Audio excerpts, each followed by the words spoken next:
Assalamualaikum warahmatullahi wabarakatuh. Di sini kami dari kelompok 5 akan mempresentasikan tentang stereotip, prasangka, dan diskriminasi. Untuk nama kelompoknya ada Akriani Galuh Anjalini, Nasya Ada, Novia Dewi Syahputri, Safira Kalvina Izumi, Trihartati Ayu Setianintia. Untuk pokok pembahasan yang pertama yakni stereotip.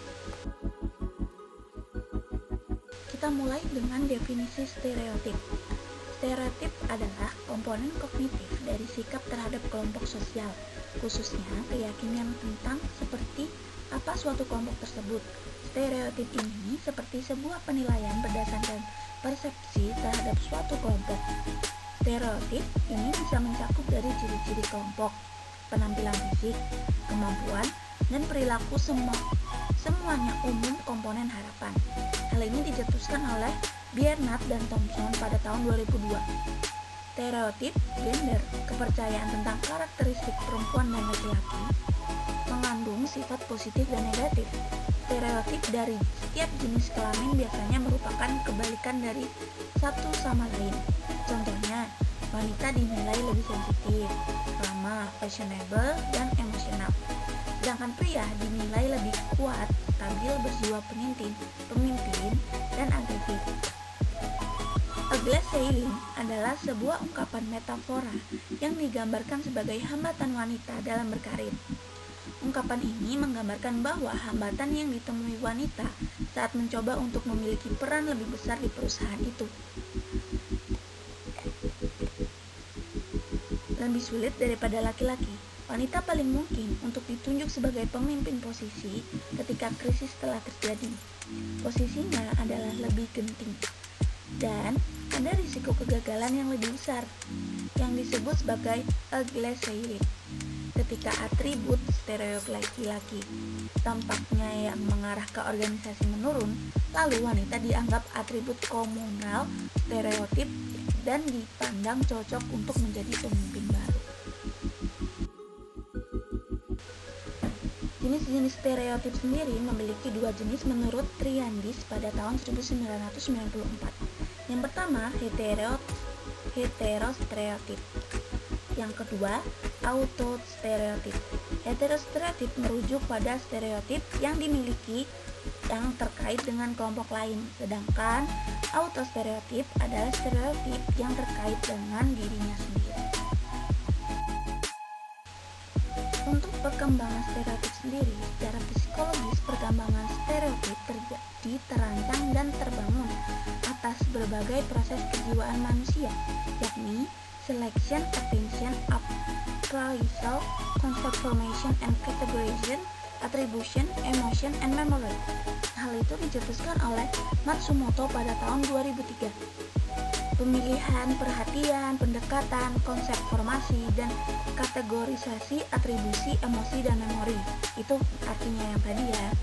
Dalam kaitan ini, cara seseorang memiliki perhatian, memandang, mempersepsi, dan mengkategorikan individu yang lain sangat berperan dalam membangun stereotip terhadap kelompok lain.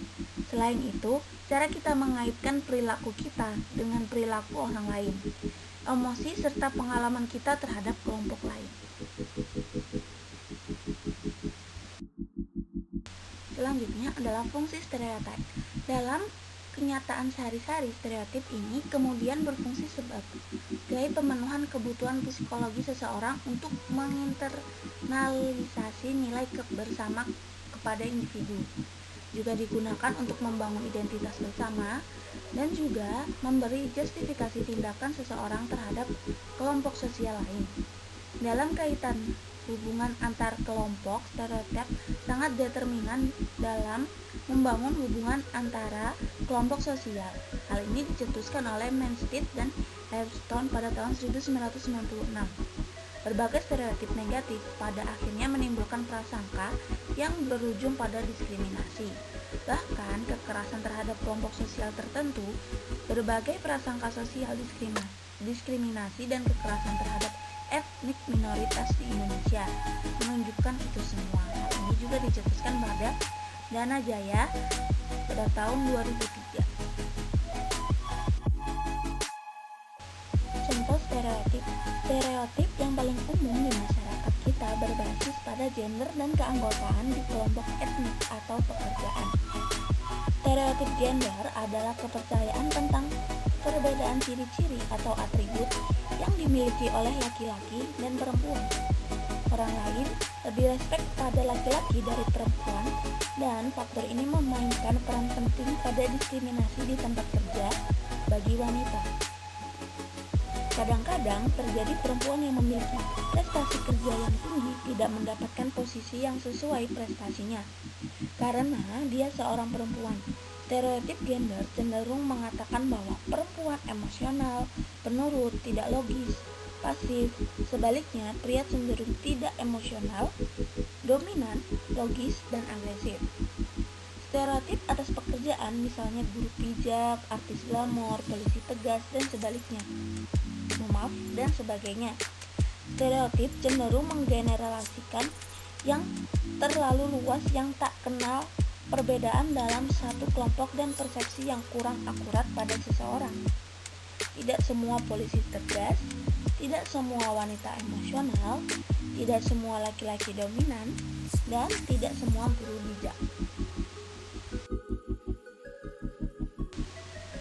Contoh stereotip dalam kehidupan sehari-hari adalah yang pertama ada etnis Minang atau Padang.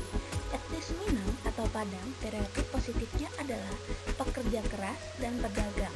Namun stereotip negatifnya adalah keras kepala dan egois. Nah, oleh karena adanya stereotip tersebut, akhirnya ketika kita bertemu dengan orang Padang, muncullah prasangka-prasangka sehingga perilaku kita pun menyesuaikan dengan stereotip tersebut. Padahal belum tentu orang Minang atau Padang yang kita temui adalah orang yang keras kepala, egois, pekerja keras, dan lain-lain. Inilah bahayanya jika kita berperilaku sesuai dengan stereotip yang berlaku. Selanjutnya, untuk contoh lainnya, misalkan pada etnis Papua yang terkenal dengan keprimitifan dan agresivitas yang tinggi, namun faktanya tidak semua orang Papua demikian. Papua tetap ada wilayah kota, tidak semua pedalaman. Meskipun sebagian besar iya, sangatlah berbahaya jika kita menganggap semua orang Papua primitif dan agresif karena stereotip yang ada. Cara meminimalisir stereotip. Jangan hanya memandang suatu kelompok atau individu dari satu sisi saja dan mengabaikan sisi lainnya yang merupakan sebuah kelengkapan dalam diri objek dan dilewatkan. Kita harus menyadari bahwa setiap individu terlahir dengan keunikan tersendiri, sehingga tidak perlu disamakan dengan individu yang lain, apalagi kelompok. Menumbuhkan rasa saling menghargai terhadap perbedaan pada suatu kelompok, maka dari itu sudah saatnya masyarakat lebih objektif dalam menerima sebuah stereotip yang hadir di tengah kehidupan bermasyarakat. Di antaranya, menanamkan rasa toleransi dalam merajut sebuah keberagaman yang dimulai sejak dini. Hal ini perlu dilakukan mengingat stereotip dapat terus-menerus dilestarikan melalui komunikasi yang beredar di kalangan masyarakat dan dapat diturunkan ke generasi berikutnya. Selanjutnya, kita masuk ke bahasan pokok yang kedua, yakni prasangka. Definisi prasangka. Beberapa ahli psikologi mendefinisikan konsep prasangka secara berbeda-beda. Di antaranya adalah Watson pada tahun 1984 yang menyatakan bahwa prasangka adalah sikap negatif yang kaku atau tidak toleran terhadap sebuah kelompok atau orang tertentu. Selanjutnya ada Myers pada tahun 1983 mengemukakan bahwa prasangka adalah suatu sikap negatif yang tidak tepat atau tidak benar terhadap suatu kelompok atau anggota dalam kelompok tertentu. Pendapat serupa disampaikan oleh Baron dan Briand pada tahun 1997 dan juga Brigham pada 1991. Sedangkan pendapat Baron RA dan Bascom NR pada tahun 2011 menyatakan secara lebih umum bahwa prasangka adalah komponen perasaan dari sikap terhadap anggota dari suatu grup atau kelompok secara keseluruhan.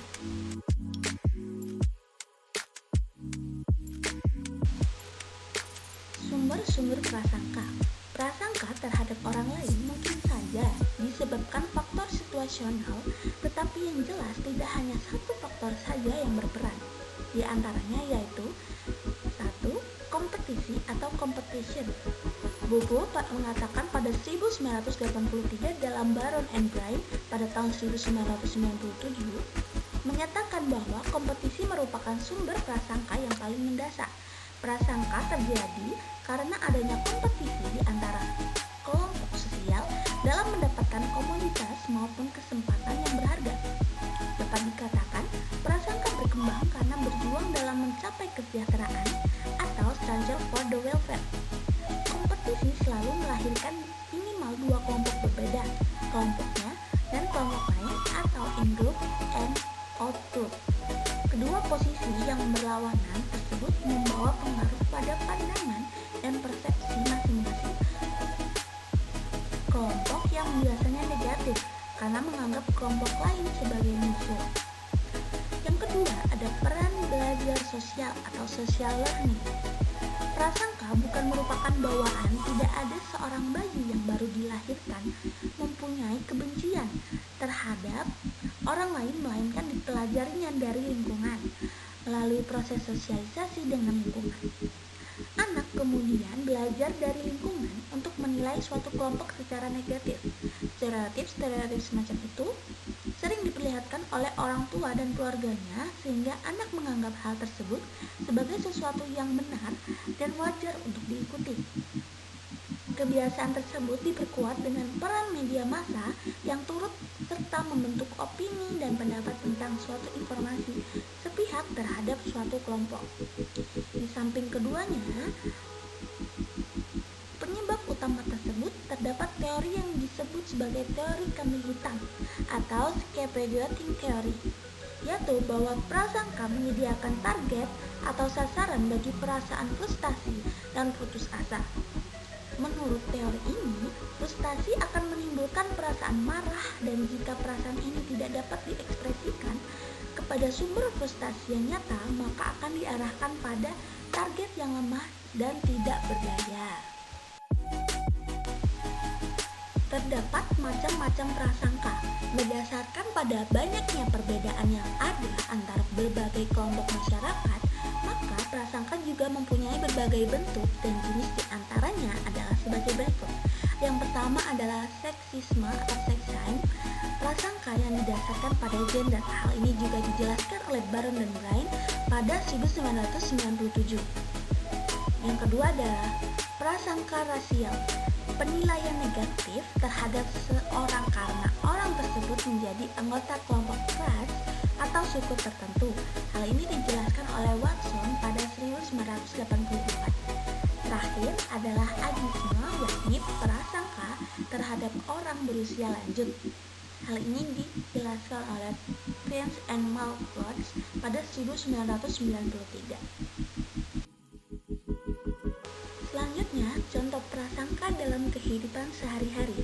Pertama, saat tujuan seseorang dihalangi dan ia gagal mencapai tujuannya, akan terjadi frustasi yang kemudian berujung pada tindakan berprasangka.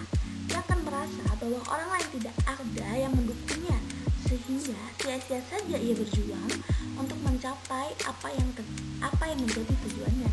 Selanjutnya ada juga contoh yang lain, yakni ketika ada asumsi tertentu terhadap pengemis yang tidak perlu dikasihani, maka ia bisa saja menaruh prasangka bahwa semua pengemis pada dasarnya adalah pemalas, sehingga tidak perlu dibantu, seperti itu. Selanjutnya adalah usaha menghilangkan atau mengurangi prasangka. Yang pertama adalah usaha preventif. Apa sih usaha preventif tersebut? Berupa suatu usaha yang mencegah agar orang atau kelompok tidak terkena prasangka, menciptakan suasana yang tentram, damai, dan jauh dari rasa terkena prasangka. menanamkan sejak kecil perasaan menerima orang lain meskipun ada perbedaan. Perbedaan bukan berarti pertentangan atau permusuhan, memperpendek jarak sosial sehingga tidak timbul prasangka.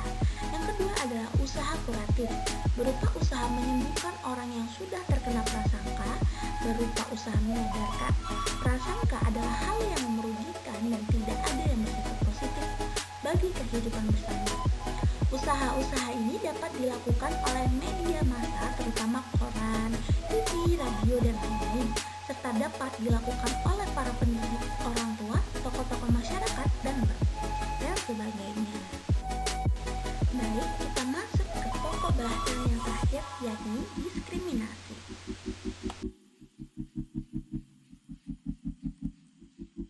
Pengertian diskriminasi. Diskriminasi adalah tindakan negatif terhadap orang yang menjadi objek prasangka seperti rasial, etnik, dan agama.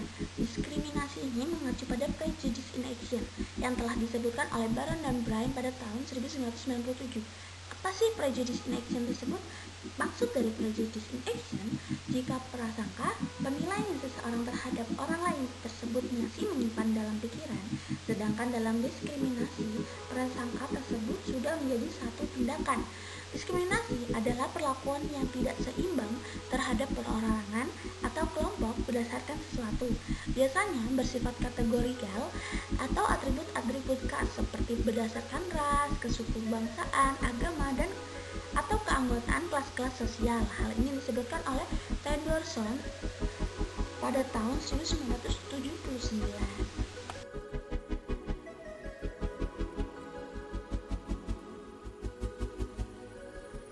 Jenis-jenis diskriminasi.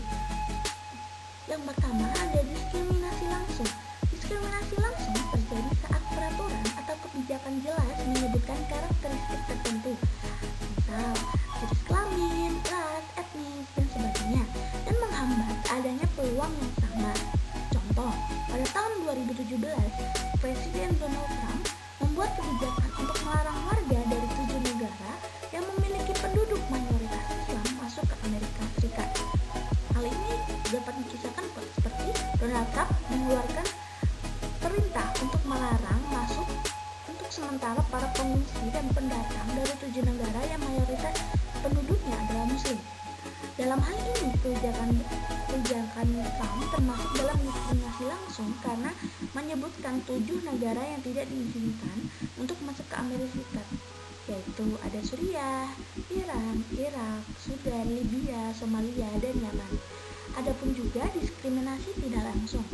Diskriminasi tidak langsung terjadi saat peraturan yang bersifat netral menjadi diskriminasi saat diterapkan di lapangan.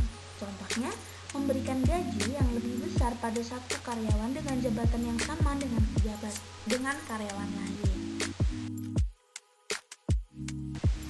Selanjutnya adalah bentuk-bentuk diskriminasi yang dicetuskan oleh Vaughan dan Hall pada tahun 2005.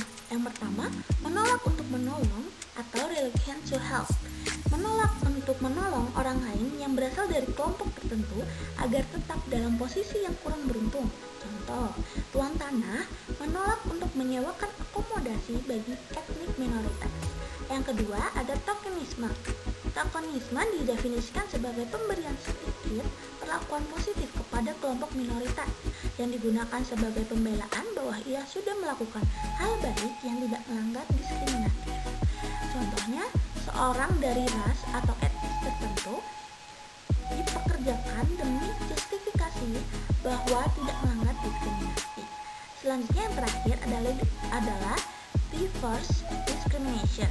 Reverse discrimination adalah atau bentuk token yang lebih ekstrim, merupakan praktik melakukan diskriminasi yang menguntungkan pihak yang biasanya menjadi target prasangka dan diskriminasi dengan maksud agar mendapatkan justifikasi dan terbebas dari tuduhan telah melakukan prasangka dan diskriminasi.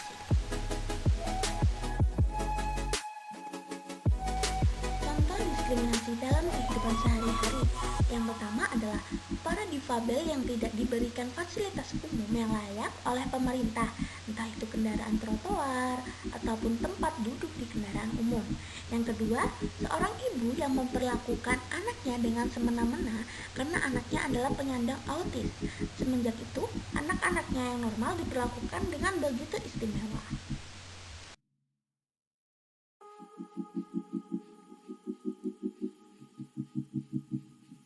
Usaha untuk mengurangi diskriminasi. Yang pertama, belajar untuk tidak membenci. Dalam pandangan ilmu sosial, anak-anak memperoleh sikap negatif dari kelompok sosial di sekitarnya, terutama dari prasangka orang tua.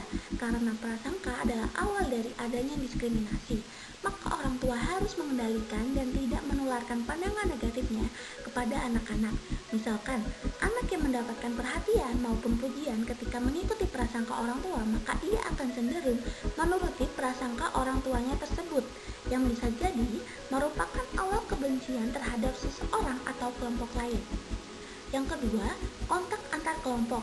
Prasangka yang terjadi antar kelompok dapat dikurangi dengan cara meningkatkan intensitas kontak antar kelompok. Yang berprasangka disebut teori kontak hipotesis yang dicetuskan oleh Pettigrew pada tahun 1997. Misalkan, meningkatnya kontak di antara orang-orang yang berasal dari kelompok berbeda dapat mengarahkan pada bertumbuhnya pengakuan kesamaan yang ada di antara keduanya. Mereka yang mengkategorikan kita lebih memiliki respon positif dari yang mengkategorikan sebagai mereka. Adanya pertemanan antar kelompok memberi kesan bahwa anggota dari kelompok lain tidak perlu membenci anggota kelompok kita sendiri. Hal ini akan mengurangi intergroup anxiety. Yang ketiga adalah rekategorisasi. Teori Common In-Group Identity model menjelaskan bahwa jika individu dalam kelompok yang berbeda melihat diri mereka sebagai anggota dari entitas sosial yang tunggal, maka kontak positif akan meningkat dan bias intergroup akan berkurang. Hal ini dicetuskan oleh Gardner dan kawan-kawan pada tahun 1994. Misalkan, ketika individu yang awalnya dari kelompok berbeda lalu menjadi satu dalam kelompok dengan tujuan yang sama, akan dianggap diri mereka sebagai entitas sosial tunggal. Kemudian adanya prasangka terhadap kelompok luar tersebut akan tampak memudar.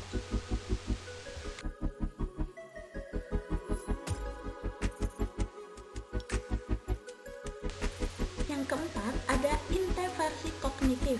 Kecenderungan untuk memiliki keanggotaan orang lain dalam berbagai kelompok seiring menjadi kunci penyebab munculnya prasangka. Oleh karena itu, ada sejumlah intervensi untuk mengurangi dampak stereotip yang pada akhirnya dapat mengurangi kecenderungan prasangka dan diskriminasi.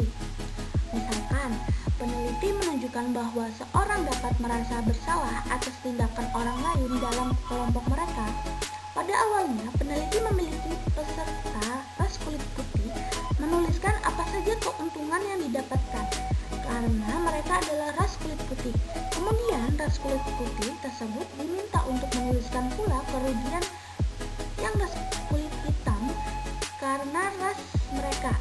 Merefleksikan ketidaksetaraan rasial dapat menjadi cara yang efektif dalam menurunkan rasisme. Ketika persepsi ketidaksetaraan tersebut digabungkan dengan rasa keberhasilan untuk membawa perubahan sosial, rasa bersalah kolektif dapat mengarah pada anti-diskriminasi perilaku. Yang kelima, ada coping terhadap prasangka. Strategi coping itu sendiri dapat diartikan sebagai cara individu untuk menyelesaikan suatu permasalahan. Dalam hal ini adalah terhadap prasangka. Individual yang tergolong minoritas sering mendapatkan pengalaman yang disebut sebagai stereotype trait atau kesadaran orang-orang minoritas bahwa ia akan dievaluasikan berdasarkan status minoritasnya. Misalkan, kecenderungan untuk memikirkan orang lain dari segi keanggotaan dari kelompok lain menjadi faktor terjadinya prasangka. Individu memperoleh stereotip dengan mengasosiasikan karakteristik tertentu terhadap suatu kelompok ras atau etnik. Individu sudah seharusnya mematahkan ketergantungan pada kebiasaan stereotip dengan menolak untuk mengasosiasikan perlakuan stereotip mereka kepada suatu kelompok tertentu. Terakhir adalah social influence sebagai cara mengurangi prasangka. Kenyataan bahwa sikap terhadap kelompok ras atau kelompok etnis tersebut bisa dipengaruhi oleh lingkungan sosial, maka mengubah sikap tersebut juga bisa dengan memanfaatkan pengaruh sosial yang ada. Misalkan, apabila orang dapat dipengaruhi oleh percaya bahwa prasangka mereka tidak sejalan dengan kebanyakan orang lain, terutama orang yang dihormati, maka mereka mungkin akan mengubah pandangan ke arah posisi yang tidak terlalu berprasangka.